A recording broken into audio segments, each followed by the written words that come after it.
Hello everyone, ये history का 32वां part है और मैं आपको ये बता दूं कि हम पूरे तौर पे आधुनिक भारत में प्रवेश कर चुके हैं।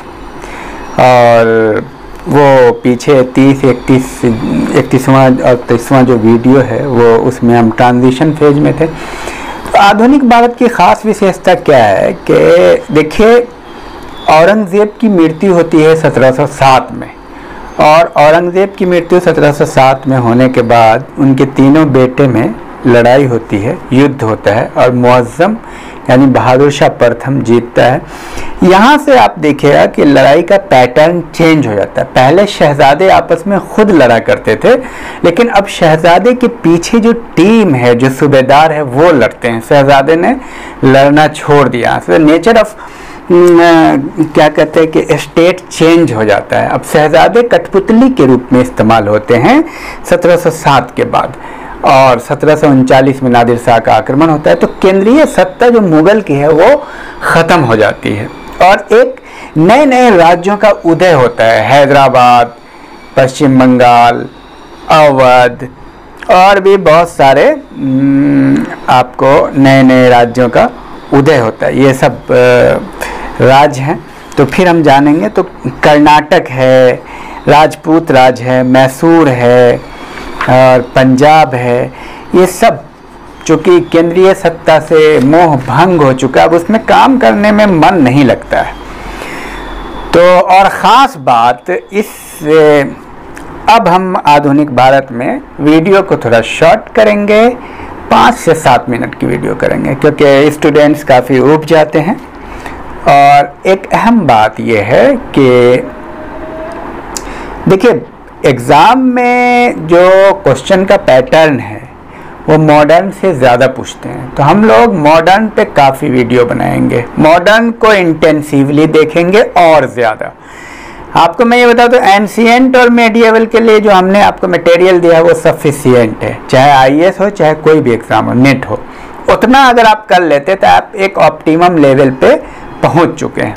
लेकिन मॉडर्न में आपको काफ़ी जानने की ज़रूरत है क्योंकि एग्ज़ाम का पैटर्न है। अगर मान लिया 100 प्रश्न आते हैं किसी भी एग्ज़ाम में, प्रतिशत के एतबार से अगर आप देख लीजिए तो 50% मान के चलिए कि मॉडर्न से क्वेश्चन होते हैं और 25% एंशिएंट से और 25% मेडिएवल से। एक मतलब अनुमान है। अगर मॉडर्न को 50 नहीं 40 कर दीजिए तो 30-30 इन दोनों से आते हैं और उसमें कुछ वेरिएशन होता रहता है। तो इस तरह का आपको कंपटीशन क्वालिफाई करने के लिए मॉडर्न को मजबूत करने की ज़रूरत है। तो चलिए शुरू करते हैं। तो बताइए, पहला प्रश्न है और चूँकि आपको उत्तर भी करते रहना है और बार बार जब आप वीडियो सुनेंगे तो ये आपके दिमाग को मोटिवेट करेगा। औरंगज़ेब की मृत्यु कब होती है? 1707 में होती है। और औरंगज़ेब के बाद कौन सा उसका बेटा गद्दी पर बैठता है? इस सवाल का आप उत्तर करें। तो उसका नाम है बहादुर शाह प्रथम। उसका ओरिजिनल नाम था मुअज़्ज़म, जो काबुल में एक सूबेदार के रूप में था और फिर उसको राजा बना दिया जाता है।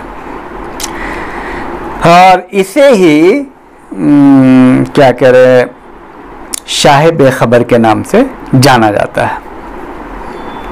उसके बाद आप जानते हैं बहादुर शाह के बाद जहांदार शाह, फर्रुख सैयद, मोहम्मद शाह, अहमद शाह और शाह आलम द्वितीय और उसके बाद बहादुर शाह, शाह आलम द्वितीय के बाद रफ़ीउद्दर्जात, रफ़ीउद्दौला, बहादुर शाह, ज़फ़र। तो चलिए और प्रश्न लेते हैं जैसे कि आमतौर पे हम बात करते हैं। तो आप ये बताइए कि जय सिंह को मिर्जा राजा सवाई की उपाधि किसने दी थी? बहुत ही महत्वपूर्ण प्रश्न है। जहांदार शाह ने। और मारवाड़ के राजा अजीत सिंह को महाराजा की उपाधि किसने दी थी? ये प्रश्न IAS में आ चुके हैं, इसलिए मैं आपको दोबारा बता दूं। और जितने भी प्रश्न हैं सारे प्रश्न पूछे जा चुके हैं या रिपीट होते हैं। ये भी जहांदार शाह है। जहांदार शाह ने राजा जय सिंह को राजा सवाई की उपाधि और महाराजा की उपाधि अजीत सिंह को दी थी। लंपट मूर्ख किसे कहा जाता है? जहांदार शाह। और चलिए क्वेश्चन लेते हैं, बेहतरीन प्रश्न है। ये प्रश्न ये है कि जब नए नए राज्यों का उदय हुआ था तो जानना है कि कौन कौन से राज्य थे, उनके संस्थापक कौन थे। मिलाने के लिए भी आता है और कई बार प्रश्न आता है। तो बंगाल की स्थापना किसने की थी?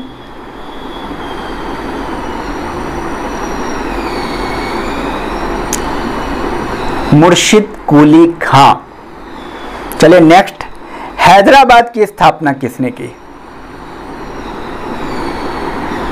चीन किलिच खां। अवध की स्थापना सादत खां। और रुहेलखंड की स्थापना